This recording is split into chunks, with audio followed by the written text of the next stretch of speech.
Well, following on from this theme of near-Earth objects, I'm going to talk a little bit about the threats to our planet.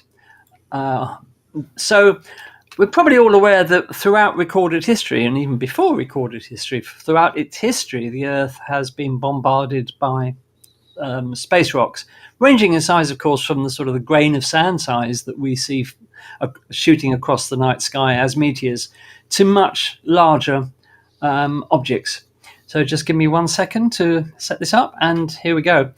And when we talk about larger objects, there have been many famous examples of these. One of the most famous, if not the most famous, of course, is the Arizona meteor crater, formed, it is reckoned, about 8,000 years ago by a meteor that was an iron object that struck the Earth that may have been only about 50 feet across. No remnant of it has ever been found, so presumably it was vaporized in the blast. But that's the famous Arizona meteor crater. Much more recently, in 1908, we had what's referred to as the Tunguska event, where hundreds of square miles of trees were flattened by an object that exploded above Tunguska in Siberia, a very remote region of Siberia. So remote, in fact, that it wasn't until 1927 that an expedition was mounted to go and see exactly what had happened. There were eyewitness reports of a huge fire in the sky.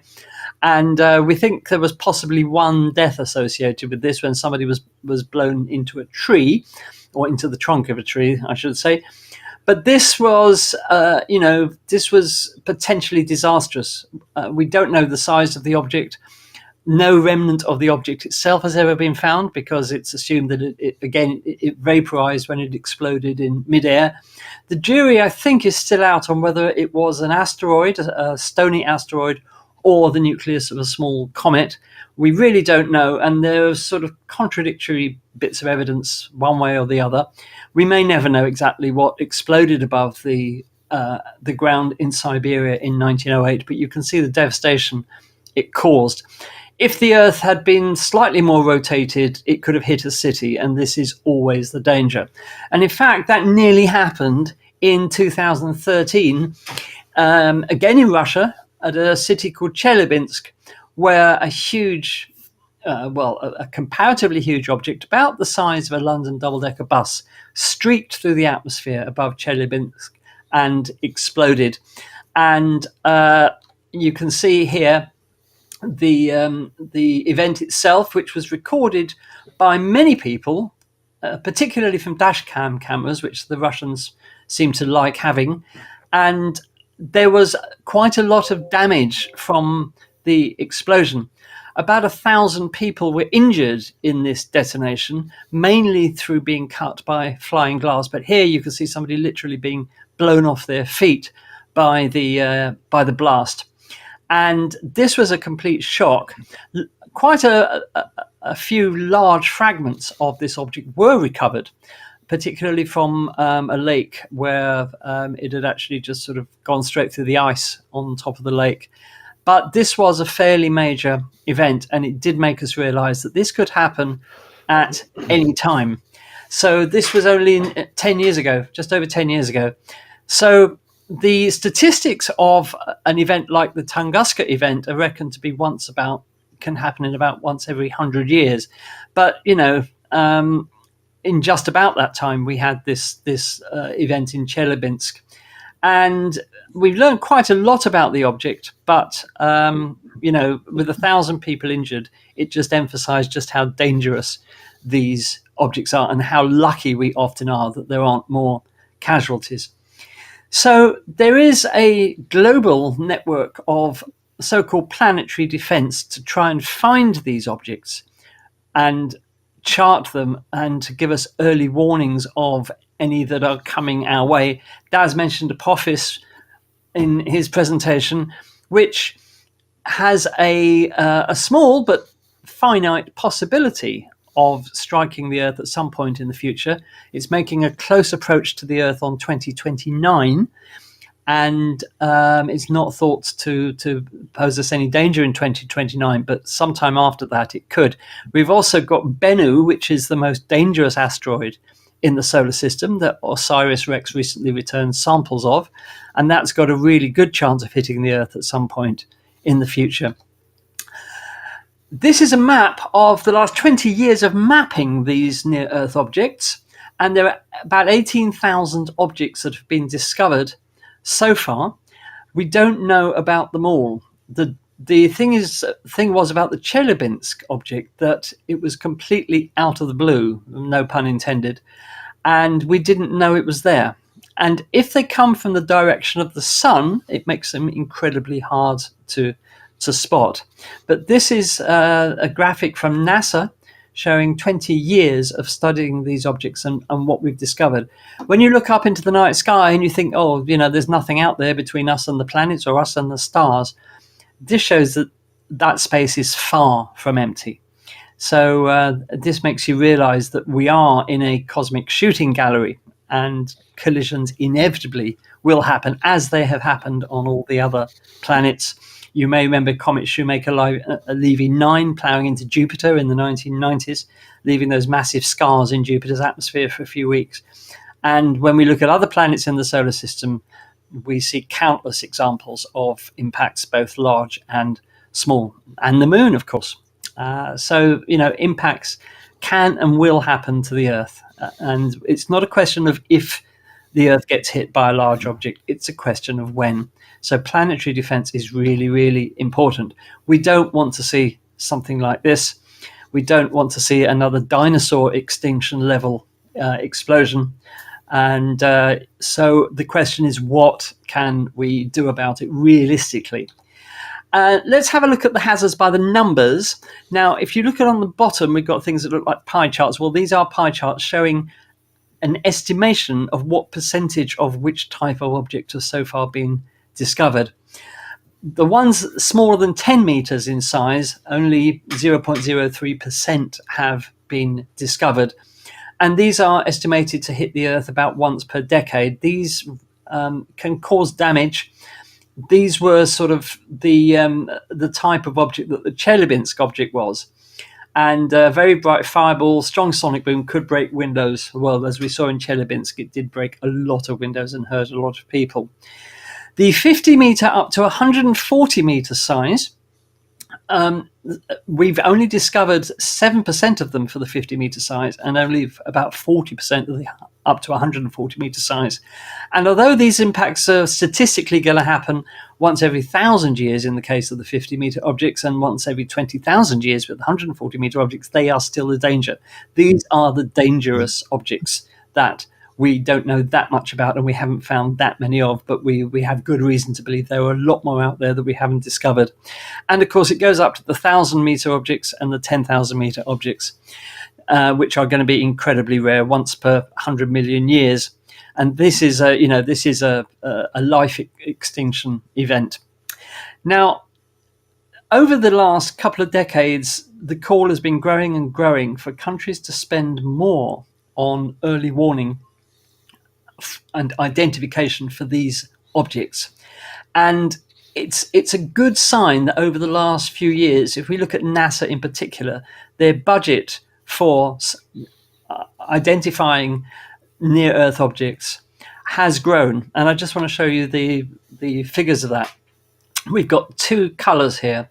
We've got the observations of the near-Earth objects, and DART, which was the NASA mission to actually try a solution for dealing with these objects. I'll talk more about DART in a moment.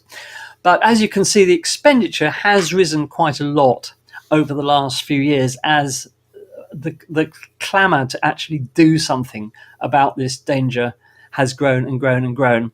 Now, obviously, a lot of money still needs to be spent, not just by NASA, but worldwide, in protecting our planet against these objects that could cause disaster without warning at any time. How would we deal with the threat, assuming we've identified an asteroid that is in danger of striking the Earth and causing a problematic event, if you want to put it like that? What could we actually do about it? Well, the first and most obvious option is just to nuke it. And that may seem an elegant and simple solution, an effective solution, but in practice, it's really, really not. The reason is that many asteroids are not solid objects. They are bodies of loose rubble held together by gravity. Asteroid Bennu, currently considered the most dangerous asteroid in the solar system as far as the Earth goes, is an example of this. And here is a picture of Bennu, and it is literally just a pile of rubble. It's not solid by any means. And if you nuke something like this, you risk the danger of splitting it into countless objects, the ones that aren't vaporized. And you only need one of those fragments of the asteroid to hit the Earth, and you haven't solved the problem. You've got a disaster on your hands. So trying to nuke an asteroid and making sure that every last bit of it is vaporized and there are no fragments flying off that are going to hit the Earth is a bit of a dangerous business, and there are too many variables for it to be considered an effective option. If the asteroid is solid, like an iron meteorite, for example, or an iron asteroid, or even a solid rocky one, if that is the composition, it might work. But the problem with all of this, we need to know the composition of the asteroid in advance. Another option, which has been suggested, is simply to tie rocket engines onto the asteroid and push it away. Well, this is A, not extremely cost effective, and B, it's not really reliable either. You might end up deflecting the asteroid further towards the Earth than it was originally. So although this has been proposed as a solution, it's not a particularly good one. Another option is the so-called gravity tractor. Now, this consists of a spacecraft which orbits the object, and simply by the gravitational field of that spacecraft, over time, it would deflect the asteroid from its course enough to make it miss the Earth. And this is called a gravity tractor. Now, theoretically on paper, this works. It's obviously never been tried, but the problem is that you would have to have that spacecraft in orbit around the asteroid for probably months before it would have the effect of deflecting it so that it doesn't hit the Earth. And we may not have months to act with these asteroids. Another option, which has been suggested, which on paper works, is to spray paint the asteroid, spray painting it white so that the sun's pressure reflected off the asteroid, reflected off the paint, would be enough to push it slightly and deflect it away from the Earth. This is how a solar sail works. It uses radiation pressure reflected off the solar sail to move a spacecraft. And the idea is that if you spray painted the entire asteroid with say, brilliant white, the reaction from the photons bouncing off it would be enough to move its path. But again, this would probably take a long time, and you may not have that time. The final solution is known as a kinetic impactor. It's, apart from the nuke, it's probably the most direct solution, and that is to slam a spacecraft into the asteroid to give it a kick to push it away from its dangerous trajectory towards the Earth. And in fact, this has been tried with the NASA DART mission, the Double Asteroid Redirection Test. And this mission had a very simple concept. The target was chosen as a double asteroid system, a binary asteroid consisting of two asteroids called Didymos and Dimorphos, which are both rubble piles, that is to say, as I said earlier, not solid objects, just held together by the mutual gravitational attraction of all their bits of rubble. And NASA came up with the idea of slamming the kinetic impactor, in this case the DART spacecraft, into Dimorphos, the smaller of the two, which orbits Didymos, to see whether its orbit could be affected by simply slamming a spacecraft into it. It was a very brave and audacious mission, but it was worth trying because we do have to try these solutions. And this happened 6.8 million miles from the Earth.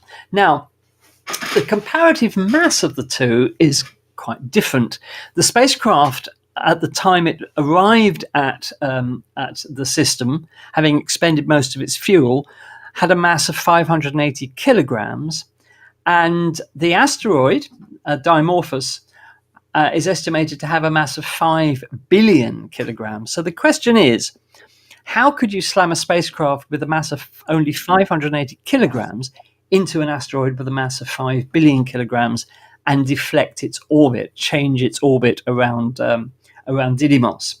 Well, the relative speed of these two objects would obviously need to be quite high for it to have any effect.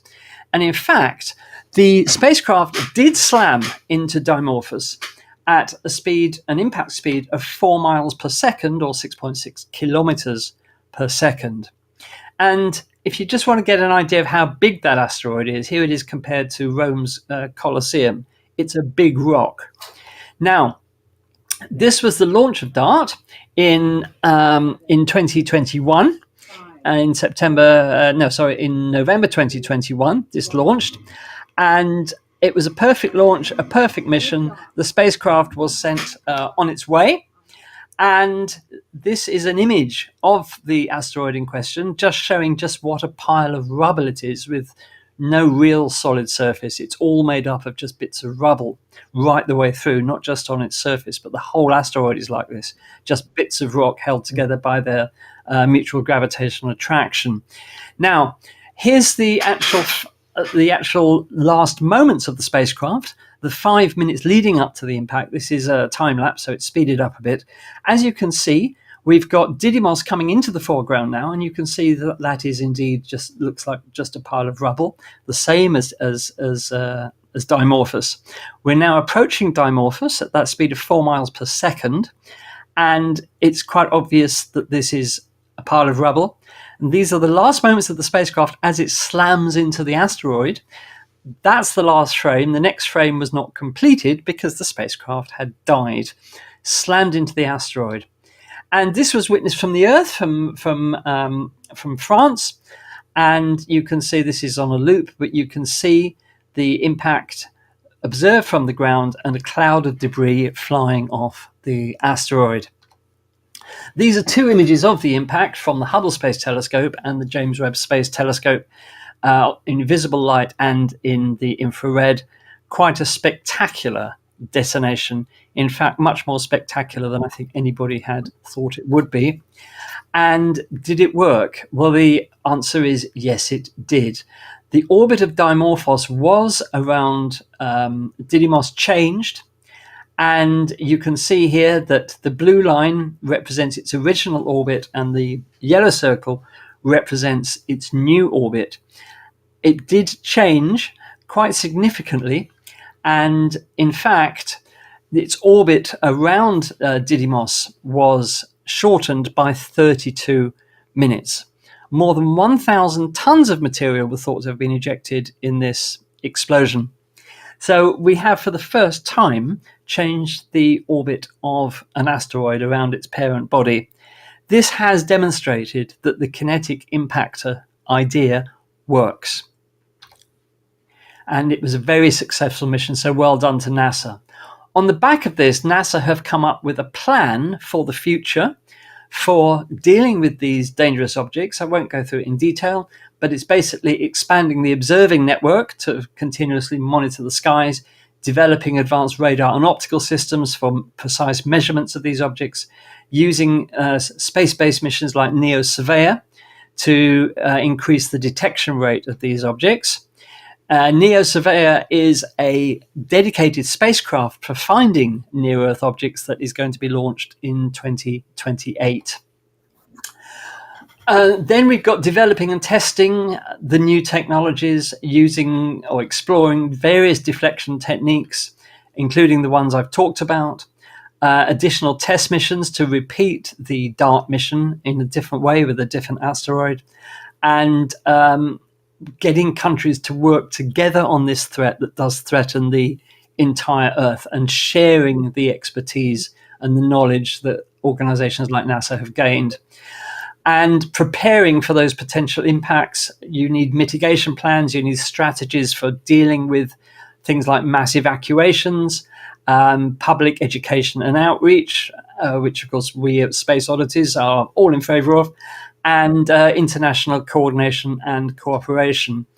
And the summary of all this is there are solutions which can be used to divert the trajectory of these threatening objects, but a lot really does rest on knowing about the objects in advance, knowing what they're made of, knowing what their mass is, and coming up with an appropriate strategy. There's no one solution for this problem of threatening asteroids that's going to work for every single one that threatens us, because each asteroid in its way is going to be different. So we need a range of strategies that we can apply the correct solution to a particular threat in the future. And of course, we need globally to spend a lot more money on planetary defense. So there you have it. That's Andy, can I just pop this? I did have another slide. okay. Now I know this is out of date because you can see it's, but this is boloid events, as they say, which were asteroids or meteorites that disintegrated in Earth's atmosphere, and this does include Chelyabinsk in it. And this just goes to show, in this period of just under 10 years, this is how many were reported. And you can see the represented in the sizes along the bottom, and also the ones that were seen during the day and during the night. Yeah. So as you can see, that was just in 10 years of these things that actually came through the Earth. And I see it's looking at that. I mean, it's almost evenly split between daytime event and nighttime event. Exactly. They're coming at us all the time. And this is what we need to know. And these have all been, it's luckily small enough not to cause much damage. Yeah. The Tugunskas I've done it again. Tugunska event was the equivalent of 10 megatons because it was an airburst, it is thought. Like I said, as you said, they think these sort of events had 2,000 to 3,000 years, to one event every 300 years. The second largest event after Tunguska was a megaton air blast, at 1.1 megaton air blast in 1963 near Prince Edward Island between South Africa and the Antarctic. It was detected only by infrared sound sensors. However, this may not have been a meteor. Now, this is what I'm saying. The only reason we know about this event, it was detected by sensors. It wasn't actually seen. So, like I said, that image I put up of those 10 airbursts or fireballs that have been reported, that is probably just the tip of the iceberg. Sure. And the third largest was the Chelyabinsk on the 15th of February 2013. And as you said, a lot of people, that was sort of like a yield of 400 to 500 kilotons. And of course, like you said, most of the injuries were by broken glass because people saw the fireball move to the windows, and then of course the shock wave hit a bit afterwards. But this is just why we need to be aware, and why we need to try and find ways of mitigating these things. And I'd just like to pop this up from Anne, and she said, we saw a huge fireball going up the Irish Sea in 1969. It landed in in Northern Ireland, partially in a field, and part went through the roof of a police storage shed. Wow. It's on display in the Mar Planetarium. Wow. So that was Anne. Thanks for that, Anne. That sparked off a whole load of new chat in the chat. So, Great. Fantastic. Thanks, Anne. I would like to have seen that. I've only seen a good few good fireballs in my time, but nothing's ever impacted, as far as I know. So, well, they all impact somewhere, but a lot of them go in the sea, of course, and we don't get to know about them. So there you are. So that's just a little thing from us tonight about planetary defense. The bottom line is the world needs to spend more money on this, and especially governments need to take the threat a lot more seriously than they do. It's not a priority for most governments for fairly obvious reasons, but we could have a disastrous event happening without warning. I mean, as regards warnings and all that, if the governments know about it, but they don't want us to know about it, just keep an eye on the sales of hard hats. Because the government will all be buying hard hats. Right. So, and look for elections being called. Yeah, before the event, snap elections. Yeah. So there you are. Okay, Lou, are you okay now? Yes, it looks like you're there. I think we're good. Okay. Good. Just two quick comments about Yes. all of this. The first is the accurate graphic that you showed with the near-Earth objects in orbit that looked like it was jam-packed, which it was, thousands of objects. That is what it looks like when it fits on your screen. But if you could look at the actual size out in space, you could look anywhere you wanted, and the odds of seeing any one of them would be almost zero. Of course, because the space is so large. The other is that for the map of bolides that Daz, that you showed, remember that a bolide that can light up the night sky might be as small as the tip of your little pinky. Okay. Most of the meteor showers that we get are grains of sand size, that kind of thing. So a bolide could be anything from that to something much bigger. Just to pick up on one of those, Lou, when you see films like Star Wars, where they show spacecraft flying through asteroid fields, where the asteroids are almost touching each other. Of course, if you were to fly around the asteroid belt in our solar system, if you were standing on one of those asteroids, you wouldn't be able to see any of the other asteroids because, as you said, they are all incredibly spread out. That's right. Yeah. I'm not saying that there aren't star systems out where there is an asteroid belt where the asteroids are very, very close together, but it's not.